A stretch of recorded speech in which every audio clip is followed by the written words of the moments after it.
livro de Joel, capítulo 3, vamos a palavra do Senhor, livro de Joel, capítulo número 3.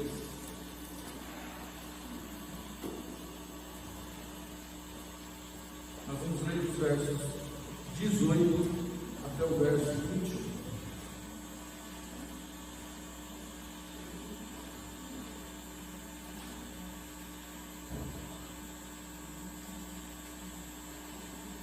Livro do profeta Joel, capítulo 3, versos 18 a 21.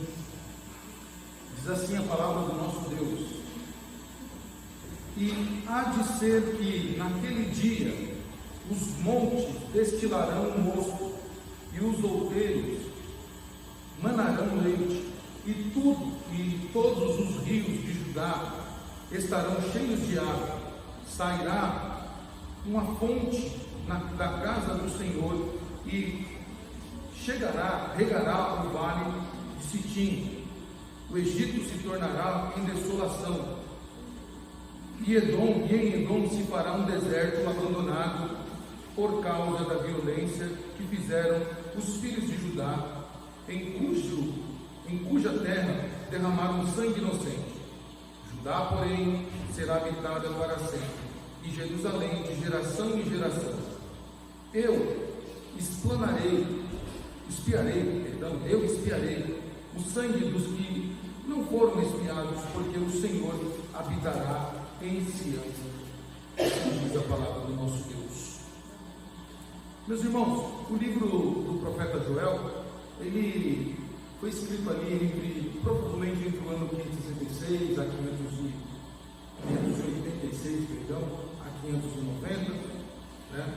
Provavelmente foi escrito no período do domínio medo-persa, e claro, como a gente leu aqui, Joel está escrevendo para a nação de Judá, para o povo de Judá, está profetizando para o povo de Judá. E o profeta aqui, ele descreve um futuro de restauração após o juízo de Deus.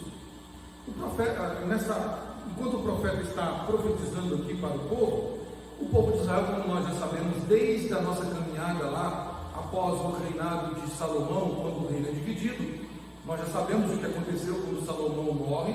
Roboão assume o trono, e ao assumir o trono, Roboão acaba seguindo os maus conselhos dos seus amigos jovens, desprezando o conselho dos seus amigos anciãos, que eram mais experientes.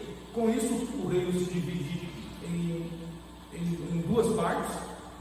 O reino do norte é governado por Jeroboão I, que vai governar o reino do norte com capital em Samaria, e no reino do sul fica com Roboão as duas tribos, Benjamim e Judá, com a capital Jerusalém. E a partir dali nós já vimos que essas duas nações trilharam por caminhos que foram levando-as para longe do Senhor. O reino do norte, mais rápido, abandonou os caminhos do Senhor, desde Jeroboão I, aderindo a deuses, profanando o nome do Senhor, com o ajuntamento de outros sacerdotes no domínio, sacerdotes dos falsos deuses no domínio do povo de Deus.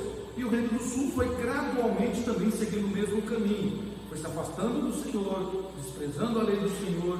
E então essas duas nações, essa nação que se dividiu em duas partes, acabam tendo o mesmo destino, o cativeiro. O reino do norte, o cativeiro pelos assírios, e o reino do sul, o cativeiro dos babilônicos.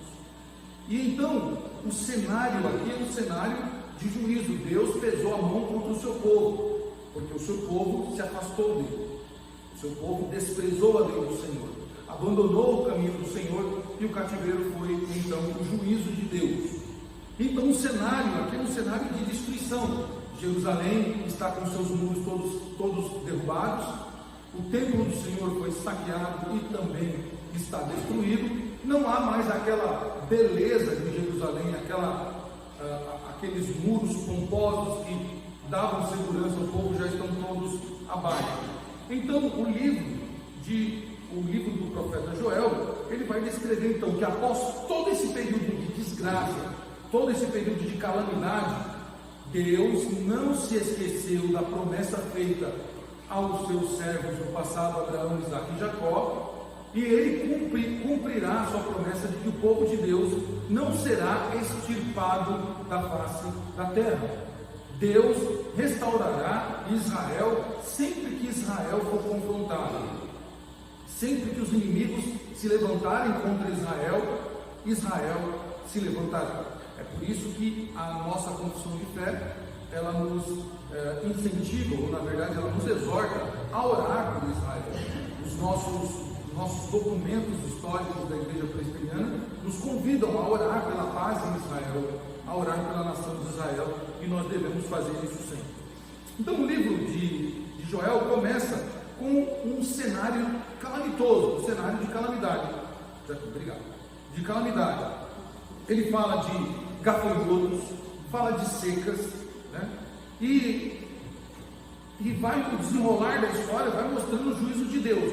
Porém, meus irmãos, o livro não termina com juízo e sentença ao povo, mas termina com essas palavras que nós lemos, que Deus, ele vai restaurar o seu povo. Então, o livro que começa com calamidade e juízo, termina com esperança e que haverá abundância para aquele povo que sofre.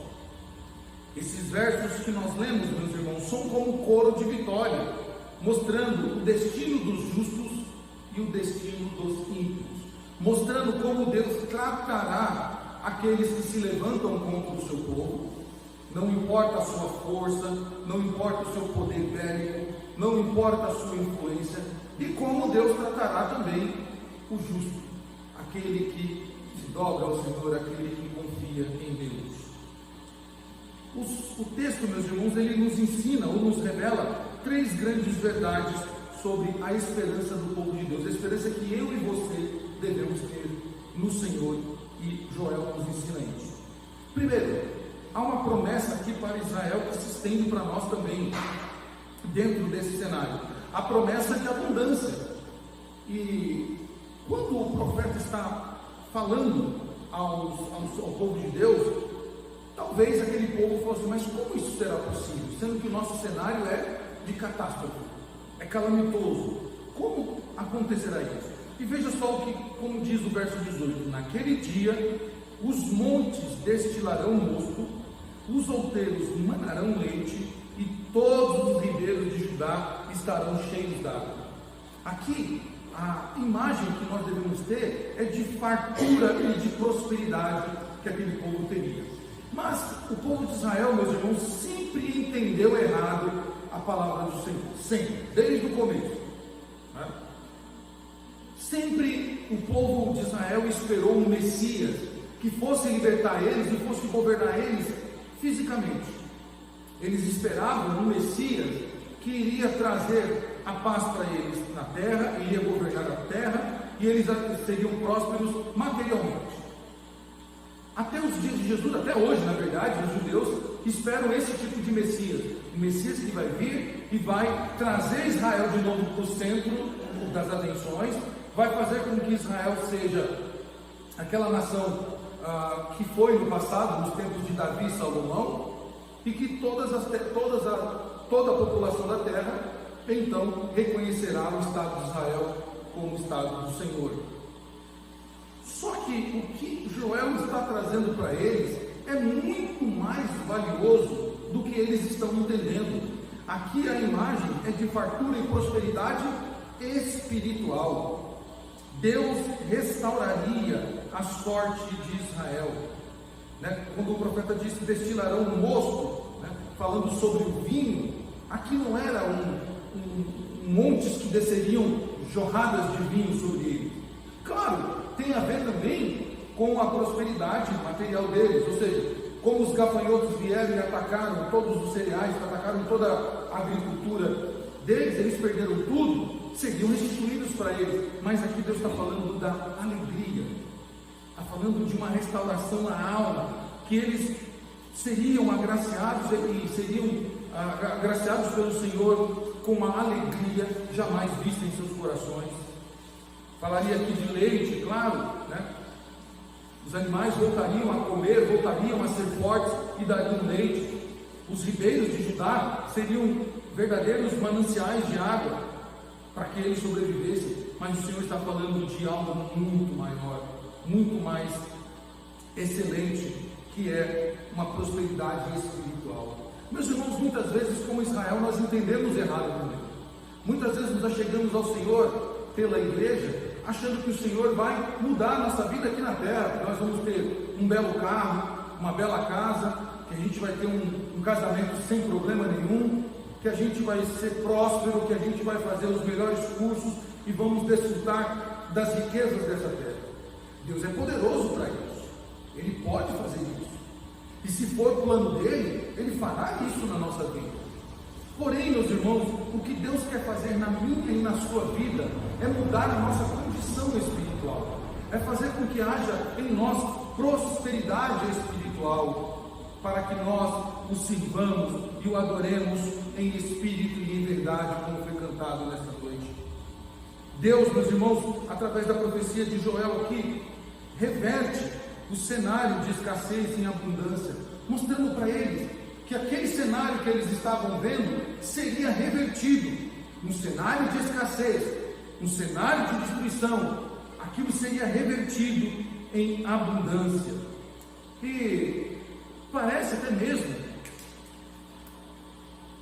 parece um contraste com o capítulo 1. Quando você vai lá para o capítulo 1 e você começa a ler, parece que é um contraste muito grande aqui. Olha só como diz: palavra do Senhor que foi dirigida a Joel, filho de Petuel: ouve isto, vós, velhos, e escutai todos os habitantes da terra. Aconteceu isso em vossos dias, ou nos dias de vossos pais? Narrai isto a vossos filhos, e vossos filhos o façam a seus filhos, e os filhos destes a outra geração. Olha agora a profecia: o que deixou o gafanhoto cortador, comeu o gafanhoto migrador. O que deixou o migrador, comeu o gafanhoto devorador. O que deixou o devorador, comeu o gafanhoto destruidor. E aí o Senhor começa a exortar este povo. Então vejam, o capítulo 3, a parte final, parece contrastar o que está sendo dito no primeiro capítulo. E aqui, meus irmãos, há uma série de estudos. Muitos acreditam que esses gafanhotos sejam demônios. Outros acreditam que esses gafanhotos sejam os exércitos de Edom e do Egito. Porém, a interpretação mais correta aqui é que realmente estes gafanhotos sejam gafanhotos de fato, a literalidade do texto. Tá? Por quê? Porque o texto está falando que Deus vai restaurar a prosperidade deles.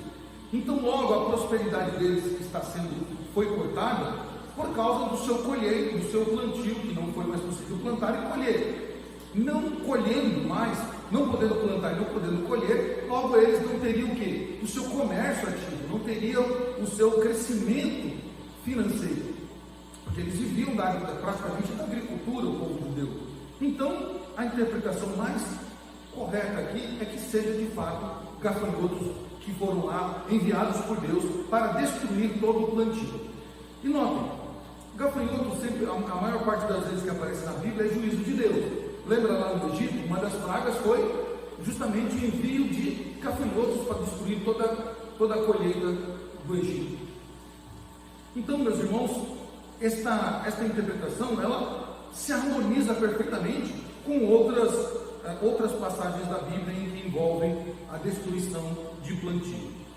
Um teólogo chamado Albert Barnes, ele diz que essas criaturas aqui mencionadas são diferentes tipos de gafanhotos, assim chamados pelo seu número ou voracidade, o seu poder de devorar as coisas. A visitação de gafanhotos foi um dos castigos ameaçados pela lei. Lá em Deuteronômio capítulo 28, se você tiver depois a curiosidade, vai lá, 28 e 38, o Senhor, usando Moisés, ameaça o povo, dizendo que mandaria juízo sobre eles, enviando o quê? Gafanhotos. Olha o que diz lá: levarás muita semente ao campo e colherás pouco, pois o gafanhoto a consumirá. Deus já está dizendo àquele povo que se aquele povo se desviar, se aquele povo preferir confiar nos deuses, confiar nos ídolos, o Senhor enviará gafanhotos e consumirá a sua colheita.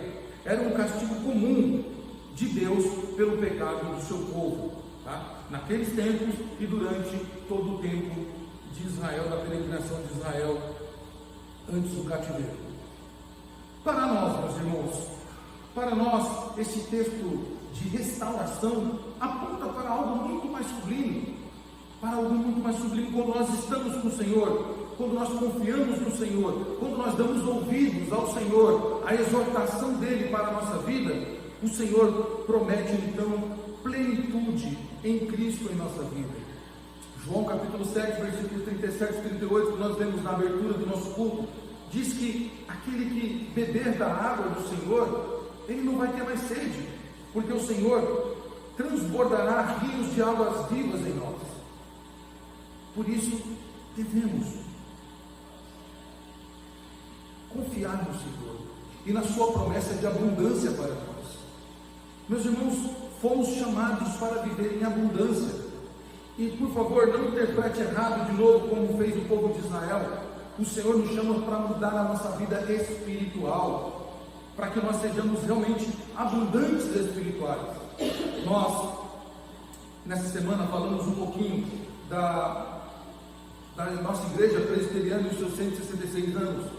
Falamos um pouquinho da vida e obra de Archibald Benny Simon, desbravador que chegou ao Brasil no ano de 1856, trazendo consigo a vontade, o desejo de pregar o Evangelho, a fé reformada em solos brasileiros. Simonton era alguém que vivia na abundância, desfrutou dessa abundância espiritual, pregando o Evangelho, abrindo igrejas, escolas, presbitérios e formando muitos outros discípulos do Senhor, para que o presbiterianismo chegasse até aqui na cidade de Dionísio. Deus nos chama, meus irmãos, para viver esta plenitude em Cristo. Deus não nos chama para viver no raso, na superficialidade, uma fé rasa. Não, Deus nos chama para ter uma fé viva, uma fé que transborde, uma fé que realmente mude o nosso cenário, aquele cenário que nós tínhamos antes de Cristo, um cenário de destruição, um cenário de desolação, mas quando Cristo chegou em nossa vida, tudo mudou, e então nós vivemos nessa plenitude. Com isso, meus irmãos, nós podemos aprender que, mesmo em tempos de crise, mesmo em tempos em que as coisas não estão funcionando como nós gostaríamos que elas estivessem funcionando, nós, os crentes, o cristão, ele pode confiar em Deus, ele pode confiar que o Senhor proverá e trará a todos nós tempos de refrigério. Mesmo que nós estejamos vivendo dias difíceis, dias turbulentos, ou individualmente ou na coletividade, nós podemos confiar que Deus proverá a sua igreja e trará a nós tempos de mudança, tempos de refrigério, tempos de bênção, que nós desfrutaremos, porque Ele prometeu que nos daria uma vida, uma abundância, uma vida eterna ao seu lado. Versículo 19, Joel ainda profetizando ao povo de Israel, ele fala agora da justiça de Deus contra os seus inimigos. Então veja isso aqui interessante, né? A esperança gloriosa do povo de Deus está em que Deus promete abundância ao seu povo e Ele promete justiça contra os seus inimigos. Olha o que diz o verso 19, só a primeira parte. O Egito se tornará em desolação e Edom se fará em deserto assolado. Joel aqui, usado pelo Espírito Santo de Deus, usa duas nações como símbolos de nações que oprimiam de fato o povo de Deus. O Egito, meus irmãos, sempre foi um grande inimigo do povo de Deus, do povo de Israel. Nos tempos de Antíoco, o Egito saqueou Israel. Nós podemos ler lá em Daniel capítulo 11, né? Edom foi outra nação que perseguiu muito o povo do Senhor. Edom foi tornado desolado sobre o período dos Macabeus por causa do seu pecado contra o povo de Deus. Nós vemos que o Egito diversas vezes, desde lá do começo, oprimindo o povo do Senhor por 430 anos. Depois, quando Sisaque assumiu o trono no tempo de Salomão, Sisaque organizou uma grande caravana, invadiu Jerusalém, saqueou Jerusalém, fez um estrago muito grande em Jerusalém. Edom, que tinha feito um acordo com Davi, que sempre foi parceiro, podemos assim dizer, de Israel, também se vira contra Israel e começa a oprimir o povo de Deus, começa a entrar em guerra contra o povo de Deus. Mas essas duas nações que são exemplo ou modelo de nações opressoras, porque Israel teve outros inimigos, como os moabitas, os filisteus e outros tantos, o Senhor promete que Ele dará justiça, Ele fará justiça contra aqueles que oprimem o povo de Deus. A injustiça, meus irmãos, e a violência contra o povo de Deus não ficará impune. Deus não deixará impune aqueles que oprimem o povo de Deus. Como eu disse, Edom, que foi subjugado por Davi, mas se revoltou durante o reinado de Jeroboão, Edom foi reduzido a nada. Deus pesou sua mão sobre Edom, e Edom foi desolado, foi tornado em deserto. O Egito também sofreu punições gravíssimas da parte de Deus durante todo o desenrolar da história. Nos tempos mesmo dos Ptolomeus, em que o povo de Israel estava cativo, o Egito sofreu vários danos, sofreu várias guerras, várias derrotas e batalhas, porque Deus pesou sua mão sobre eles. O juízo de Deus, meus irmãos, é certo. Deus julgará aqueles que perseguem o seu povo. E é certo, meus irmãos, que Deus não tolera a injustiça, e os olhos de Deus não se desviam para julgar aqueles que são maus, aqueles que causam dor ao povo de Deus e à sua igreja.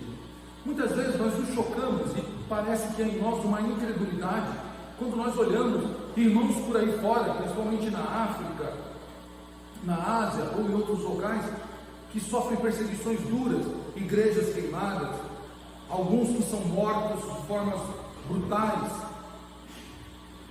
em outros lugares onde irmãos nossos, se forem pegos flutuando, são presos, torturados e trancafiados. Quando nós assistimos ou lemos documentários do passado, como por exemplo os torturados em Cristo, irmãos luteranos que foram torturados por amor a Cristo, quando nós olhamos para o tempo em que Hitler oprimiu os judeus, quando nós olhamos para todo esse cenário de perseguição, não só ao povo judeu, mas à igreja de Cristo, parece que nós olhamos e falamos assim: será que ninguém vai fazer nada?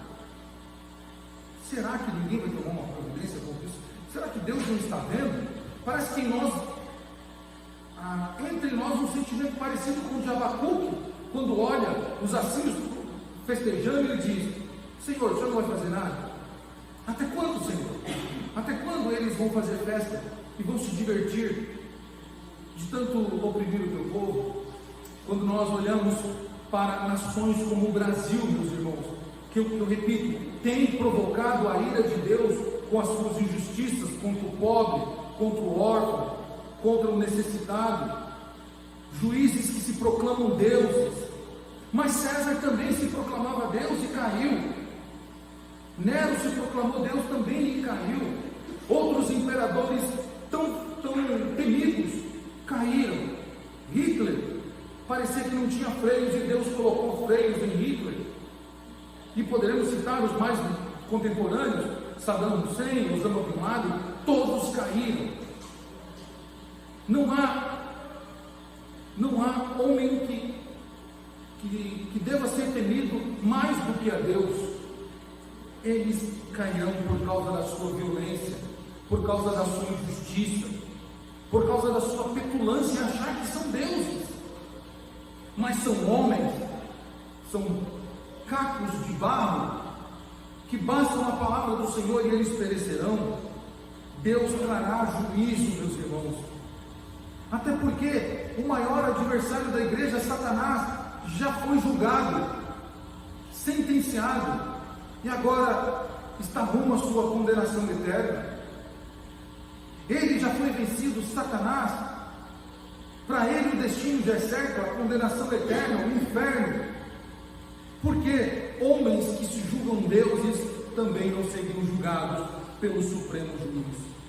Com isso, meus irmãos, nós podemos confiar em Deus, podemos confiar nele, que a igreja do Senhor continuará avançando, continuará marchando, continuará pregando o Evangelho a tempo e fora de tempo. Nós continuaremos nos reunindo, ainda que eles queiram impedir-nos, nós continuaremos, porque o Senhor prometeu que as portas do inferno não prevaleceriam contra a igreja de Cristo. Não precisamos buscar vinganças com a nossa própria mão. Deus é juiz e é um justo juiz, como Paulo bem escreveu em Romanos capítulo 12, verso 19. Deus é o justo juiz. Ele retribuirá a cada um segundo as suas obras. Joel encerra esse trecho, meus irmãos, no versículo 20 e 21, falando agora dessa promessa gloriosa, ou dessa esperança gloriosa que o povo de Deus deve ter, uma vez que eles serão abençoados abundantemente, eles terão os seus inimigos julgados pelo Senhor. Agora, meus irmãos, o Senhor promete a eles, e eles poderiam se agarrar nessa esperança, de que eles teriam uma habitação eterna com Deus. Deus promete habitação eterna e promete viver com o seu povo. No verso 20, logo no começo diz: Judá será habitada para sempre, e Jerusalém de geração em geração. Meus irmãos, aqui é uma promessa de Deus ao povo, ao seu povo, de que Ele permanecerá para sempre com eles. E eles estarão seguros, porque não haverá mais babilônicos, assírios, medo-persas, gregos, romanos, ou qualquer outro império que violará os limites do povo de Deus, que os levará cativo. Deus restaurará o seu povo por completo. Romanos capítulo 11 é bem claro: Deus esqueceu do seu povo? De modo nenhum. Deus se lembra do seu povo. Por isso, meus irmãos, nós devemos olhar para o cenário hoje de Israel e entender que Deus guardará Israel dos seus inimigos. Nós não podemos ficar contra o povo de Deus, como muitos têm feito, levantando bandeiras de opressores e ficando contra o povo de Deus. Nós devemos orar por eles e pedir a Deus que os proteja e que se cumpra a palavra do Senhor na vida deles e que eles reconheçam que Jesus Cristo é o Senhor, é o Messias enviado. Deus promete restaurar a sua presença no meio do seu povo. Aquele povo, meus irmãos, como eu disse, estava sem casa, estava em terrenos inimigos, o templo destruído, então logo eles não tinham mais as suas casas, o seu território, e não tinham também a presença de Deus mais na vida deles, porque eles entendiam que o Senhor habitava no templo. Agora o Senhor promete a eles permanência total, irrestrita e eterna com eles, segurança em que nenhuma nação mais poderá levá-los cativos, e eles serão restaurados completamente. Deus habitará com o seu povo de forma definitiva. É isso que diz Apocalipse capítulo 21, versos 3 e 4, quando o Senhor promete que enxugará dos olhos todas as lágrimas, que não haverá mais morte, não haverá mais pranto, não haverá mais dor, não haverá mais nada, porque essas coisas já são passadas. E aí João diz: e Deus habitará com eles para sempre. Deus habitará conosco, meus irmãos, para todo sempre. Nós teremos a habitação do Senhor para a eternidade de eternidades. E o Senhor promete ainda no verso 21 purificar aquele povo que estava no pecado. A purificação do sangue, meus irmãos, aqui dita por Joel nesse versículo 21, dizendo: eu espiarei o sangue dos que não foram espiados, porque o Senhor habitará em Sião. Ou seja, aponta para algo mais sublime. O verdadeiro cordeiro será sacrificado. O sangue desse cordeiro expiará o pecado de todo o povo. Aponta então para Cristo, para a obra redentora de Jesus Cristo, que garante não só o povo de Israel, mas a igreja também, constituída de judeus e gentios, promete garantia de vida eterna. Meus irmãos, a nossa esperança, como eu sempre digo aqui, não está em governos futuros. Talvez, e só talvez mesmo, nós estejamos esperando um governo melhor do que o governo que nós temos. Talvez este governo não nos agrade com as suas políticas, com as suas tomadas de decisões, com as suas regras. Mas quem garante que o próximo governo também nos satisfará? Quem garante que o próximo presidente, que o próximo corpo de deputados e vereadores vai nos satisfazer por completo? Talvez nós teremos outras queixas, e aí nós esperaremos um outro governo, e que também não nos satisfará. E aí nós vamos esperar outros governantes, que também não nos satisfarão. Não vai trazer satisfação a nós. Por quê? A nossa esperança não está em governos, não está em posses, riquezas e bens.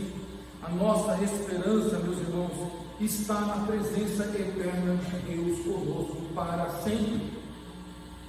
A nossa esperança está em viver com Cristo para todo sempre. Essa é a nossa esperança. Quando Russell Shedd estava já caminhando para a morte, Russell Shedd, ele se alegra no Senhor e ele diz: não chore, porque eu estou indo para o meu Senhor. Billy Graham também, quando se aproximando, próximo à sua morte, ele diz: eu estou com Cristo. E assim foram todos os homens de Deus e mulheres de Deus que criam nessa esperança gloriosa de viver eternamente com Cristo. Meus irmãos, se você se agarrar na esperança de viver com Cristo eternamente, você não vai temer as afrontas dessa vida. Você não vai temer o que o inimigo pode ou deixar de fazer. Você não vai temer nem a morte. Quando ela chegar próximo de você, você vai dizer isso: não chore, eu estou indo para o meu Senhor. Alegrem-se, eu irei encontrar com o meu Senhor. Esta é a esperança da igreja, meus irmãos, porque o Senhor prometeu que Ele mudaria o cenário de destruição da nossa vida e restauraria a nossa sorte. Concluindo, meus irmãos, Joel encerra o seu livro mostrando que a história termina com a vitória para o povo de Deus. Assim que termina o livro de Joel. Não termina como começou, com gafanhotos destruindo tudo. Mas Joel vai terminando o seu livro com promessas de restauração. No capítulo 2, ele tem aquela passagem bem conhecida, dizendo que nos últimos dias o Senhor visitaria o seu povo, enviaria o seu Espírito, que seria derramado sobre toda a carne. Os velhos teriam visões, os jovens, eles seriam também agraciados, ou seriam tomados também pelo Espírito do Senhor. E no capítulo 3, ele diz: o Senhor vai mudar a sua sorte, o Senhor vai habitar com vocês para sempre. Vocês estarão seguros, protegidos, e terão a presença dele para todos sempre. Por isso, meus irmãos, nós precisamos entender que a nossa vitória, ela começou na cruz do Calvário, quando Cristo esmagou o nosso opressor, aquele que nos oprimia, aquele que tripudiava sobre nós, aquele que se vangloriava das suas vitórias sobre nós. Satanás foi vencido na cruz. E mais, meus irmãos, a abundância, a justiça e a presença do nosso Deus são as garantias para aqueles que creem. Aquele que crê vai beber da água e não vai ter mais sede, e rios de água viva brotarão. Então, justiça de Deus sobre os inimigos e a presença dele são garantias para todo aquele que crê no Senhor. E nós precisamos confiar no caráter santo, justo e reto do nosso Senhor, porque Ele nunca falhou e jamais vai falhar para nós. Com isso nós temos um desafio, meus irmãos: viver hoje, viver este dia que nós estamos vivendo, este momento atual da história que nós estamos vivendo, com os olhos fixos na esperança futura. Nós devemos olhar para o futuro, não olhar para o que está acontecendo no momento, não olhar para essas coisas temporais, que não vão causar uma mudança, um efeito na nossa vida. Nós precisamos ter os nossos olhos fixos lá na frente, na esperança futura, confiando que Deus, o nosso Senhor, completará a boa obra iniciada em nossa vida, porque a palavra de Deus diz que Ele é fiel para concluir a obra que Ele iniciou em nossa vida. Ele é o iniciador e é o consumador da nossa fé. Ele inicia e Ele termina. Precisamos confiar nele, meus irmãos. Esses dias em que nós vivemos dias de desafio, dias de teste da nossa fé, não só lá fora, com governos corruptos, não só lá fora, com aqueles que negam a existência de Deus, não só lá fora, com as outras religiões que afrontam a Deus com seus pecados, mas também dentro da igreja com os falsos crentes, com a falsa adoração, com o falso culto, com a mornidão espiritual, com o esfriamento da fé, com a diminuição do amor entre os cristãos. São desafios, meus irmãos, que nós estamos enfrentando para testar a nossa fé, para vermos o quanto nós cremos no Senhor, o quanto nós estamos dispostos a confiar nele no nosso futuro. Como nós falamos ontem, não dá para viver ansioso. O ansioso é aquele que não confia em Deus, é aquele que acha que ele pode fazer aquilo que Deus não pode fazer. Então ele fica ansioso quanto ao que comer, ao que beber, quanto ao o que ele vai fazer amanhã.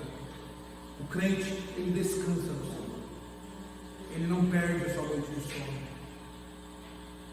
ele não perde as estribeiras, ele nem perde a razão, ele confia no Senhor, porque sabe que Deus é fiel e jamais o abandonará. Cristo, meus irmãos, expiou os nossos pecados naquela cruz, para que possamos viver com o Pai por toda a eternidade.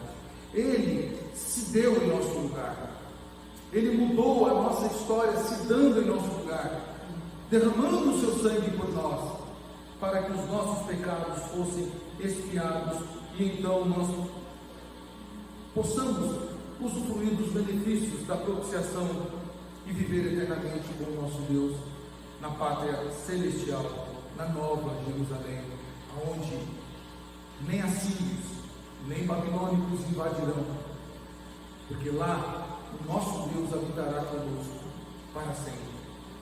Por isso, meus irmãos, finalizando, enquanto o mundo caminha para uma desolação, para uma destruição total, e o mundo vai piorar cada dia mais, enquanto o mundo caminha para essa desolação, para essa destruição, o povo de Deus caminha para a abundância da presença de Deus. Nós não caminhamos para a destruição com o mundo, nós caminhamos para a abundância da presença de Deus em nós. Ser mais cheios hoje, mais cheios amanhã, mais cheios da presença de Deus semana que vem, no mês que vem e no ano que vem, até que Ele venha, para manter firmes, porque aonde há abundância do Senhor, o gafanhoto, o migrador, o cortador, por aí vai, não tem efeito nenhum, porque Deus assegurou a minha e a sua vitória. Ele escreveu o nosso nome no livro da vida, que ninguém pode arrancar. E nós precisamos crer, meus irmãos, nessa promessa, e viver nessa esperança de que Deus restaurará